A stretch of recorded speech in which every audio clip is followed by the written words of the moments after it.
welcome to another episode of Life Lessons in Bon Jovi songs. It's been, I don't know, like 2-3 months or something since the last video. Let's just say 2. I don't know. Either way, I have made some cuts, made some decisions in what I'm going to offer. If you or create, if you only follow this channel and don't follow me on social media, that's none of your concern. This series will stay on, and so I'm not gonna elaborate on that. I'm not, and maybe I'm not going to elaborate on the decisions anymore in any way. Because what are you gonna say? You can say this and this. I'm not going to do anymore. Well, okay. Focus on what you do, what you will be doing. And what I will be doing is life lessons in Bon Jovi songs.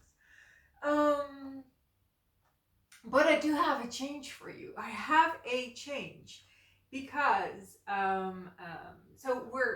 let's just regroup. Let's just focus and give some context to where we are in the series. We started at the oldest Bon Jovi album. Then we had the second album, which almost nobody knows. And then the third album, which was their biggie, Slippery When Wet. And they've created albums up to 2024, so it's a lot of songs. But mostly the 20th century and the beginning of the 21st century, there is something that is known as rare tracks or deep cuts, which are songs that were created or the songs were created, and sometimes they were also completely recorded, but they never made it to the album. And Bon Jovi is really known for having a very large number of these types of songs. And originally I was gonna put these songs in this series, so then every once in a while you would have one song or a couple of songs where you would be like, huh, what is that, a Bon Jovi song?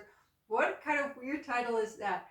Then I decided against it. So then I was already creating this series, and I was like, no, let's just go with all the album songs and then make a separate series for the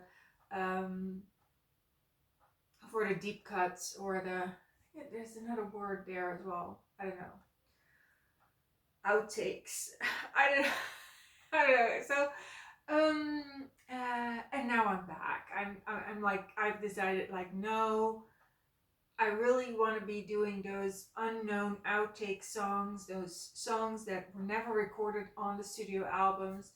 I really want to kind of mix them into the other songs that we're discussing here. So what I've decided is that this album, so the third album, Slippery When Wet, that will be kind of the first moment where we start looking back.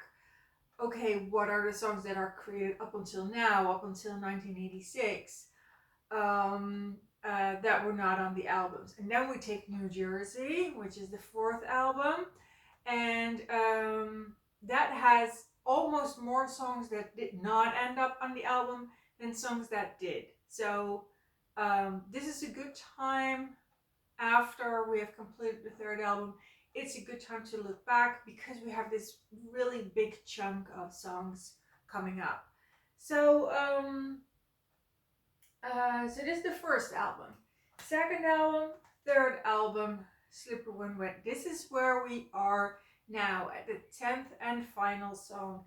And then this album, New Jersey, the fourth album. So I'm kind of flipping it back with the back cover to the camera. We're not going to do that for a while. We're first going to look back and collect all the rare songs. So we're at Wild in the Streets, and I was not really looking forward to doing this song because it's kind of like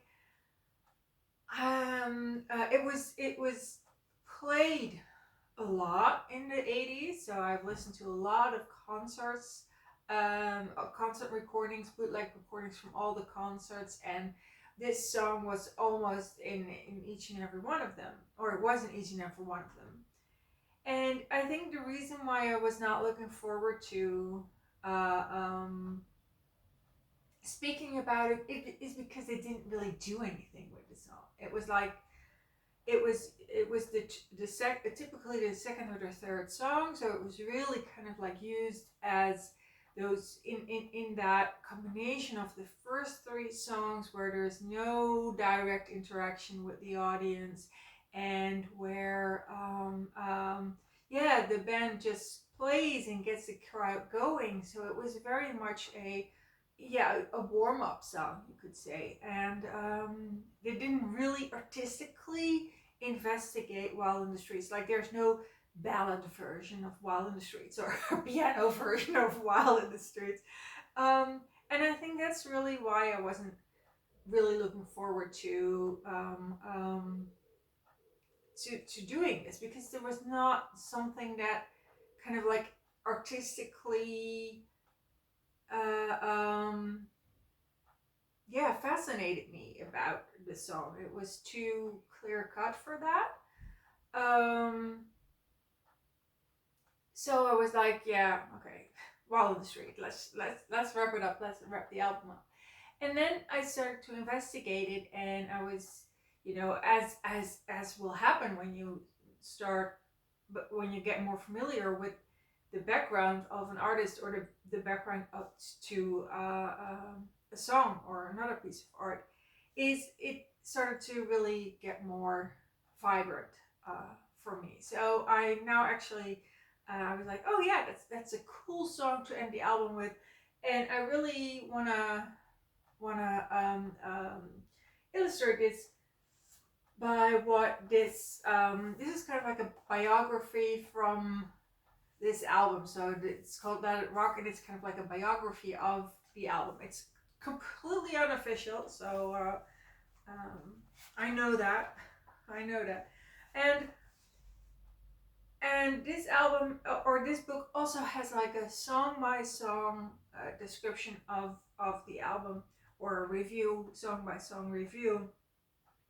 And it really hails Wild in the Street as being the perfect closer to this album, just like uh, Let It Rock was the perfect opener of the album. That this track is the perfect ending. So Wild in the Streets is about American youth, uh, the dating game, the hanging out with your friends thing, making love in the backseat of a car. It's very, very American. It's very New Jersey also. And so they really say that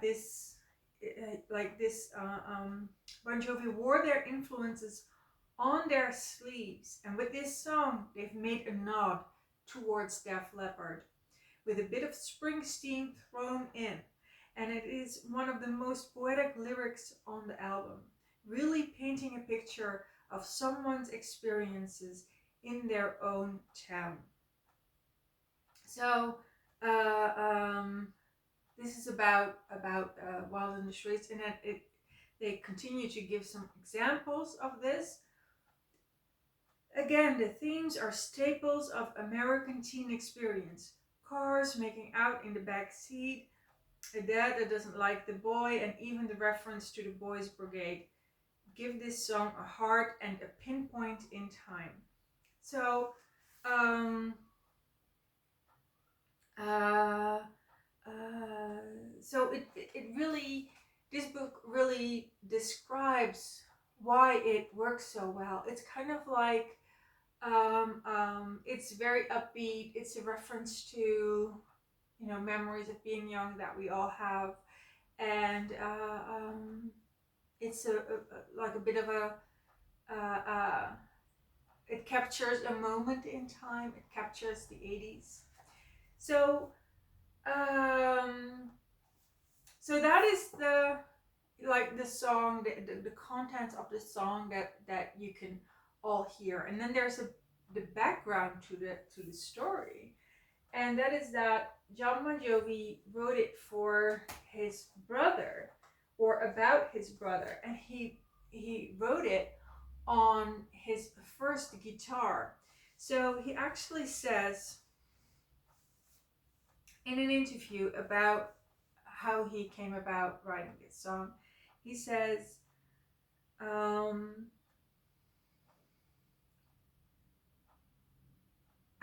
it was the first song that was written for this album. So that's also really interesting, that Wild in the Streets, the final song on the album, was actually the first song that John wrote about his brother. So it was his brother. Well, no, I'm not going to name it. Doesn't really matter. It's let's keep it general. No names.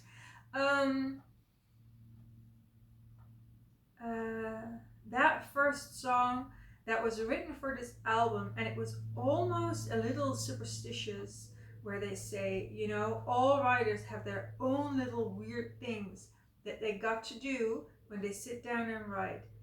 I had this like $65 acoustic guitar that I wrote Runaway on. So we're now talking about the first, John's first guitar. He recently, like in 2020 or something, purchased it back. So that's pretty cool. And there's a song on their 2024 album that's actually called My First Guitar. So that was this guitar. So he had written Runaway on it, which was their breakthrough, or his breakthrough. He even wrote it before he had the band together. So he was superstitious about that guitar bringing luck. I had this $65 acoustic guitar that I wrote Runaway on, In and Out of Love, another song from the first album, and Silent Night, and everything. I sat down. Oh, In and Out of Love is from the second album, by the way, but that doesn't matter. I sat down with it again and tried to tune it up just one more time, and came out with Wild in the Streets real fast. And I was thinking of my brother, because he's 20 now. He's really a rebel, 20, still so young. And then he tells a story. He'd go out and come out. He would go out and come home 2 days later, and my mother and father would be crazy, and I'd tell him, Tony, you've got to stay out of trouble and get your act together. And he'd be like, yeah. So he was really into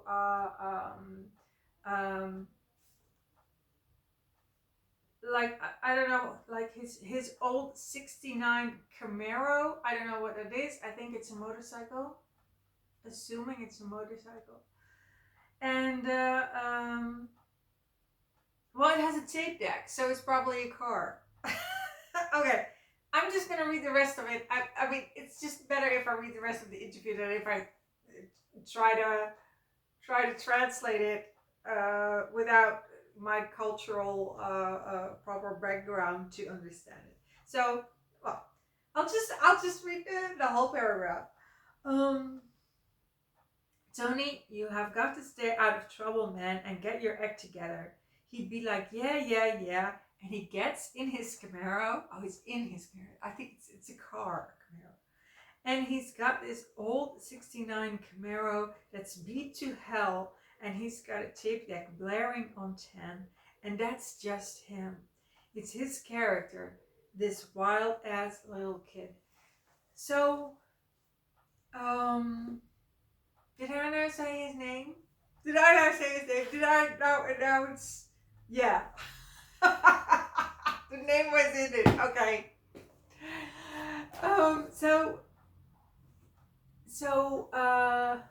John is the older brother, and he has this younger brother who really kind of like reminds him at that moment, at that age, when John is, himself still in his early 20s. But he reminds him of his wild streak, which John partially gave up because he wanted to have a music career, which paid off that. But so his brother was kind of like um, he was really the face of that restless youth, and yeah. So I think that's a nice touch, that that he wrote it not to create a rock song, but really inspired by something that was happening around him, very close by, like under the roof where they were living at the time. So yeah, so I think that really makes Wild in the Streets a better song, that it was written by John Bon Jovi when he had already 2 albums out, and he had his old guitar, and he was still living with his parents, in the house of his parents, and his younger brother was there, and he just took that guitar very superstitiously, and he just, yeah, he just did his magic with it. He was like, "Come on, guitar, we're going to do this one more time, you and me." And it became the first song of their breakthrough album. So there you have it. The magic really was in that guitar. And I'm recording this video in April 2025, and the movie Sinners has just been released into theaters. And there you have this idea that a guitar, and it has a spirit, and can almost has a soul of itself, that can pierce through the veil between the living and the dead, and it can also get you success. Like a guitar can get you success. So guitar is there's also this story about musician. I don't know his name now. I didn't prepare this part of the story. I'm probably one of the worst preparers of stories anyway, but I didn't prepare this part at all. But it is this blues musician who was playing in bars, and he was not particularly good at his craft. And then it was said that he left and met the devil at the crossroads. So it is like a little documentary, or a big documentary, I don't know. It's called Devil at the Crossroad. And it is said that he met the devil there. And he was with the devil, or in the teachings, received the teachings of the devil for 9 months. Anyway, he was off the radar for 9 months. And when he returned, he was the best blues musician that ever lived. And so that really, those 2 stories of the guitarist from the devil on the crossroad, and the movie Sinners that is playing in theaters right now, and John Bon Jovi taking that guitar that had brought him Runaway and saying, "Give it to me one more time." And then Wild in the Streets came out, and that was the first song of their big breakthrough album, which was the biggest selling, which would become the biggest selling rock album of the 80s, Slippery When Wet. I mean, that's magic. That's really magic. So now I don't mind that I had to make a video about Wild in the Streets. It's probably the best story of all the 10 stories on this album. So yeah, so that was it. We're wrapping up the Slippery When Wet album. with this song. And so before we move to the next album, the New Jersey album, we're going to look back to those old Bon Jovi songs that were dropped from the first 3 albums. And the first one is, I wrote it down, don't know it by heart yet. The first one is We Rule the Night. Now, I have a list, you can check it here below. It has 102 songs on it. I should probably share the updated version. I will share the updated version, which is a rolling list of rare tracks and outtakes, because I still have to tweak it. It's kind of like, this is kind of like the rough and ready version that I created in 2022 or something. And I know it's not perfect. I know there's like things missing, but I'm like 99.9% sure that I will not be changing the first song, their oldest song on this rolling list, and that we will meet each other again at the next video, which will be called then We Rule the Night, the very first and oldest Bon Jovi outtake. I think it's called outtake. I think that's the most regular word to describe it. So anyway, outtake then meaning a song that was recorded but that was never released on the studio album. Okay, that was it. That was it for Live Lessons in Bon Jovi songs, and see you next time. Bye.